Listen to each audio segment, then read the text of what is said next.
Here's how to install a Rain-X RearView wiper blade on a V-notch arm. Locate the packaged adapter cover. We'll use this to secure the wiper blade later. Begin by placing the wiper arm in the service position. You may need to consult the owner's manual of your vehicle on how to do this. To remove the old wiper blade, slide the cover forward. Place one hand between the wiper blade and the wiper arm.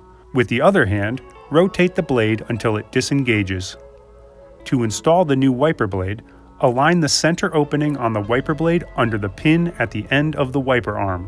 Press the wiper blade firmly until it snaps into place. Slide the cover over the wiper blade base until it locks into place with a click. Installation is complete. You are now ready to outsmart the elements with Rain-X RearView.